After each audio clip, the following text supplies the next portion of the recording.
আপনার বোন আপনার সাথে কথা বলে না, বাস না বলুক, আপনি আত্মীয়তার সম্পর্ক রক্ষা করেন। আমি আপনাদেরকে একটা বাংলা বলে যাই, আপনি দেখবেন আপনার ভাইয়েরা বোনেরা আপনারে ঠকাইতেছে, আপনি বুঝতেছেন, এরপরেও আপনি তাদের সাথে সুন্দর সম্পর্ক রাখতেছেন কেন? যে নবী বলছে আত্মীয়তার সম্পর্ক ঠিক রাখতে। আপনি দেখবেন 2, 4, 5, 10 মাস পরে আপনি খোঁজ নিয়ে দেখবেন তাদের সবার চাইতে আপনি ভালো আছেন।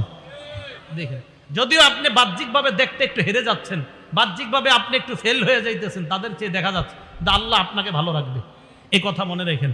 তাহলে আত্মীয়তার সম্পর্ক এটাকে বলা হয় প্রকৃত, যে কেউ যদি ছিন্ন করে তার সাথে সম্পর্ক রক্ষা করা। আর আত্মীয়তার সম্পর্ক ছিন্ন করা মানে ফাসেক হওয়া, আত্মীয়তার সম্পর্ক ছিন্ন করা মানে জাহান্নামে যাওয়া। আল্লাহ হেফাজত করেন। মুসলিম শরীফের হাদিস, জান্নাতুল ফেরদাউসের উপরে হলো আরশ। সুবহানাল্লাহ। হাদিসে আসছে আল ফিরদাউস আলা জান্নাহ, জান্নাতুল ফেরদাউস হলো জান্নাতের সবচেয়ে উঁচু জায়গাটা। এই হাদিসের মধ্যে নবী বলেন ওয়ামিন ফাওকিহা আল আরশ, জান্নাতুল ফেরদাউসের উপরে হলো আরশ। এবার মুসলিম শরীফের হাদিস শোনেন, আর রহিমু মুআল্লাকাতুন বিল আরশ, রক্তের সম্পর্কটা এই এখনো আরশের সাথে ঝুলে রয়েছে।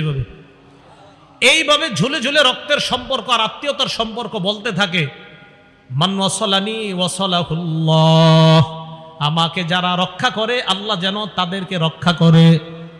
অমান কতানি কতাহুল্লাহ, রক্তের সম্পর্ক ঝুলে ঝুলে বলে আমাকে যারা ছিন্ন করে আল্লাহ যেন তাদেরকে ছিন্ন করে দেয়। নাউজুবিল্লাহ। রক্তের সম্পর্ক আরশের সাথে ঝুলে ঝুলে বলে আমাকে যারা রক্ষা করে আল্লাহ যেন তাদেরকে রক্ষা করে, আমাকে যারা ছিন্ন করে আল্লাহ যেন তাদেরকে ছিন্ন করে। আল্লাহ আমাদের সকলকে রক্তের সম্পর্ক রক্ষা করার তৌফিক দান করুন।